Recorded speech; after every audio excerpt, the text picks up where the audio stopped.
దేవుడు మహిమపరచబడాలి. మన ద్వారా ఈ దినమున దేవుడు మహిమపరచబడాలి.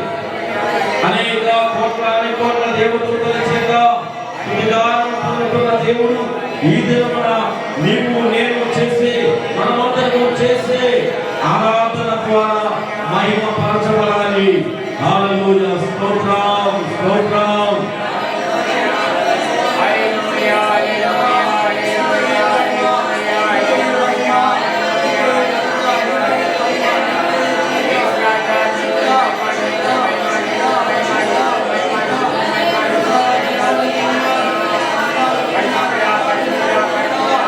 యేసయ్యా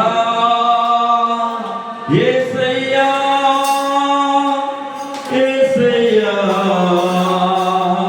యేసయ్యా నిన్నే కొలుతున్నయ్యా నీవే ఆరాధువయ్యా నిన్నే కొలుతున్నయ్యా నీవే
Hallelujah.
పరిశుద్ధాత్మ దేవుడు మన మధ్య మనతో స్థిరంగా ఉంటే మనమేమో పరిశుద్ధాత్మ దేవుడితో స్థిరస్థులుగా మనం ఉండలేకపోతున్నామేమో. మన మనసారా ఒక్కసారి మన పరిశుద్ధాత్మ దేవునికి మన హృదయాలను అప్పగించుకుందాం. ఆత్మతో సత్యముతో ఆరాధించేవారు. అలాగే నీకు గర్వం ఉండకూడదు. అసూయ భేదములు ఎటువంటి దేవునికి ఆటంకకరమైన అసహ్యకరమైన పద్ధతి ప్రవర్తన నీలో ఉండకూడదు. నీవు మనిషివే కావచ్చు, కానీ దేవుడు ఎన్నుకున్న పాపము. నువ్వు మానవుల్లో కలిసి ఉండొచ్చు, కానీ నిన్ను ప్రత్యేకపరిచాడు. అందరిలా అంటే కుదరదు, కానీ దేవునిలా ఉండటమే దేవునికి ఇష్టం. ప్రభు చెప్పిన మాట వినటమే దేవునికి ఇష్టం. ఆత్మని ఎప్పుడు పొందుకుంటావు? ఆత్మలో ఎప్పుడు నీవు ఎదుగుతావు? ఆత్మబలం ఎప్పుడు పొందుకుంటావు? ఆత్మస్థితి నీకు ఎప్పుడు వస్తుంది? పరిశుద్ధాత్మని ఎప్పుడు ఎప్పటించగలుగుతావు? ఎప్పుడు ఒకలాగే ఉంటే క్రైస్తవ్యము అవదు, క్రైస్తవుడు అవదు. నూతనమైన సృష్టిగా దినదినము దినదినము దినదినము ఒప్పుకుంటూ సాగుతూ సమర్పణ కలిగిన వారిగా, పరిశుద్ధ ఆత్మదేవుడికి అంకిత భావము కలిగిన వారిగా,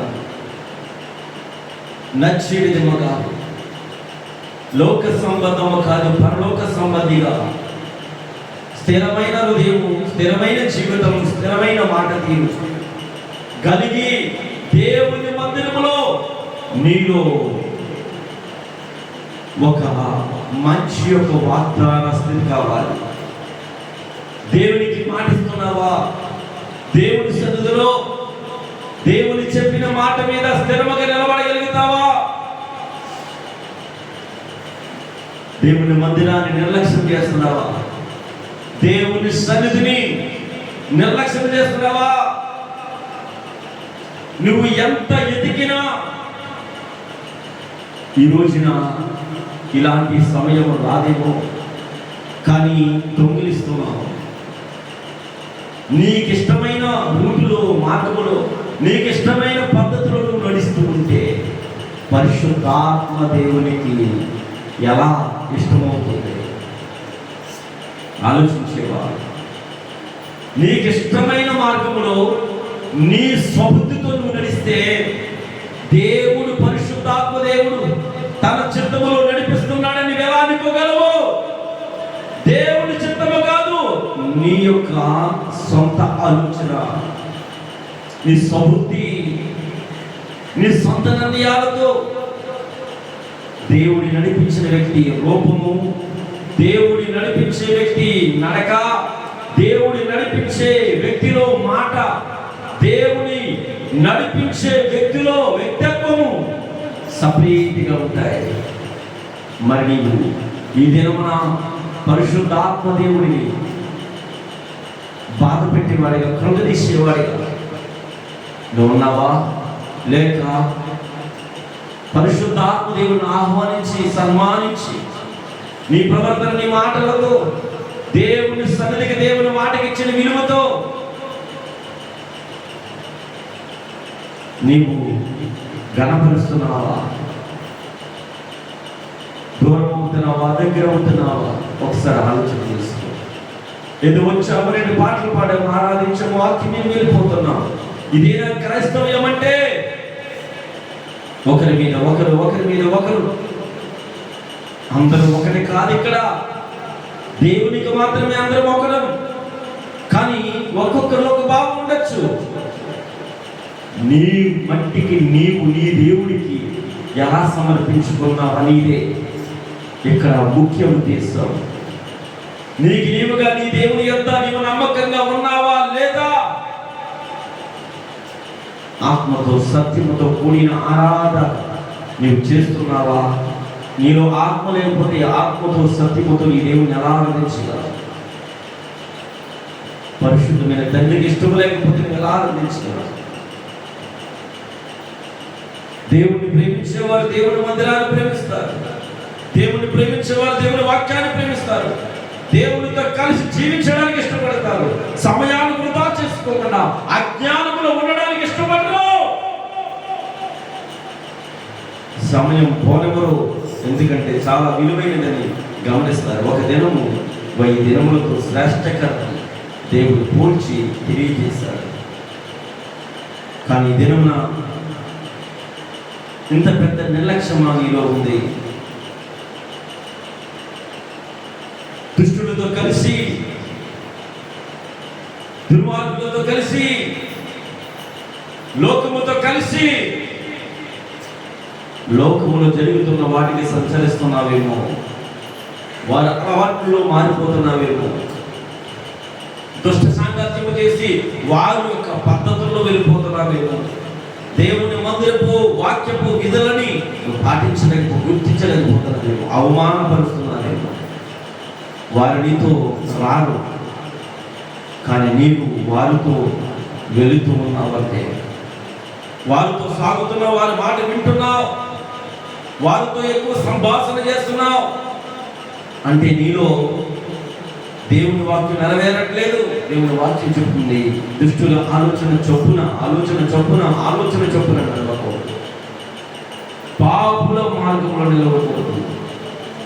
పాపుల మార్గంలో నువ్వు పరిశుద్ధుడు, నిన్ను ఎన్నుకున్న దేవుడు పరిశుద్ధుడు. అపహాసకులు కూర్చున్న చోట, ఆయా సందర్భాల్లో, ఆయా శిఖారుల్లో, ఆయా సంపదల్లో, క్లబ్బుల్లో, ఆయా పార్కుల్లో, ఆయా సినిమా హాల్లో అపహాసకులు కూర్చున్న చోట కూర్చుంటున్నావేమో. ఒక్కసారి ఆలోచించు. నేను పరిశుద్ధుడిని నేను అనుకున్నాను, కానీ ఈ మాట విన్న తర్వాత తండ్రి, నేను నిజమే, నాలో ఏదో ఒకటి గ్యారంటీగా ఉంది. అలాంటప్పుడు ఎలా పరిశుద్ధురాలు అవుతారు? నీవు అపహాసకుడివే, దేవుని అపహాసించేవాడివే. అలాంటప్పుడు నీ ఆరాధన ఎలా చెల్లుబాటు అవుతుంది? మనం ఎంత ఇస్తున్నాం, మనం ఎంత చేస్తున్నాం, మనం ఎలా మాట్లాడుతున్నాం, మనం ఎంతమందిని ఆకర్షించుకుంటున్నాము కాదు దేవుడికి కావలసింది.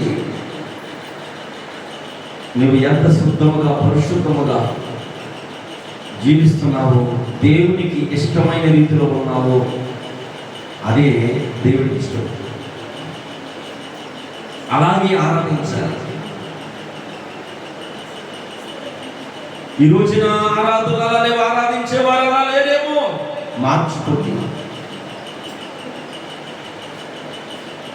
డబ్బు కోసమే పని, డబ్బు కోసమే పరిగెట్టడం, దేవుని మందిరాన్ని, దేవుని సేవని, దేవుని పరిచర్యని అది చాలా చాలా తేలిగ్గా తీసుకోవాలి. భారమైనప్పటికీ కూడా మన సొంత ఇష్టాలు జరిగించుకుంటున్నాము. అందులో ఉన్న మాధుర్యం, అందులో ఉన్న సిద్ధపాటు దేవుని సేవా మందిర విషయంలో, పని విషయంలో, దేవుని మాట విని వాక్యాన్ని పాటించే విషయంలో అస్సలు నీకు శ్రద్ధ లేదేమో. ఎలా ఆరాధించగలవు? ఎన్ని రోజులు ఆరాధించినా నీ ఆరాధన ఎలా అందుకోగలడు దేవుడు? ఒకసారి నీవే ఆలోచించు. నీకు నచ్చలేదు ఎవరైనా చేస్తే నువ్వు ఆస్వాదిస్తావా? నువ్వు ఆనందిస్తావా? అలాంటప్పుడు నీ దేవుడైనా ఆ దేవునికి పిల్లలైన మీరు అలా ఉంటే, అది ఏ సంఘమైనా, ఏ శ్వాస అయినా, ఎటువంటి క్రైస్తవుడైనప్పటికీ కూడా ఈ మాట అలా ఉంటే నీ దేవుడు ఆనందిస్తాడా? ఏదో నీకు సంబంధించి నీకు ఉన్న ఆ డబ్బు పలుకుబడితో, ఆ జ్ఞానంతో ఉపయోగించుకునే సేవాపరమైన, విశ్వాసపరమైన, సంఘపరమైన ఆరాధన దేవుడికి నచ్చదు. గర్వపు స్థాయిని నీలో తొలగించుకుని దేవుణ్ణి హెచ్చించేటప్పుడు నువ్వు దక్కించుకోవాలి, ఒప్పుకోవాలి. అప్పుడే దైవారాధన అవుతుంది. అలాంటి ఆరాధకులుగా మనం యేసు ప్రభు నామములో గొప్ప ఆరాధకులుగా మనం మారాలి. స్తోత్రం.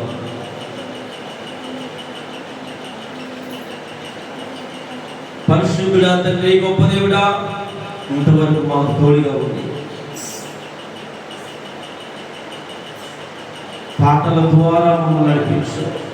మా మధ్య ఉండమని అడగగానే మాకు రాని స్వరాన్ని కూడా మాకు ఇచ్చి, మేము పాడలేని పాటలు కూడా పాడించు.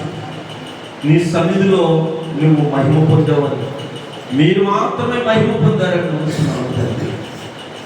ఆరాధించిన ప్రతి బిడ్డని, స్పందించిన ప్రతి బిడ్డని దీవించి ఆశీర్వదించి గొప్ప నమ్మకమైన శ్వాసముతో కూడిన హృదయార్పణ చేసి ఆత్మతో సత్యముతో కూడిన ఆరాధన చేసే ఆరాధకులుగా ప్రతి ఒక్కరిని తయారు చేయండి.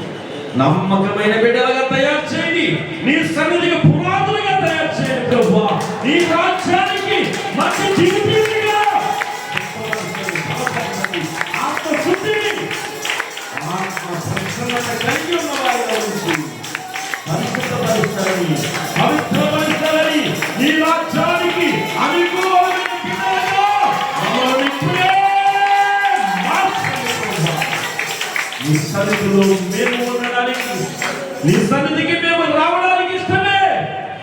మా శరీరంలో ఉన్న కుళ్ళి ఏమైనా ఉంటే ఇప్పుడే తీసివేసి నీ వాక్యముతో మమ్మల్ని కలిగి నీ రక్తముతో శుద్ధి చేసి పవిత్రులుగా, పరిశుద్ధులుగా బ్రతికే మంచి నడవడిక కలిగిన ప్రవర్తన మాలో ఉంచుతారని నమ్ముతూ నీకే వందన సమర్పణ చేస్తూ యేసు క్రీస్తు నామమున అడిగి వేడుకొని ప్రార్థిస్తున్నాము తండ్రి.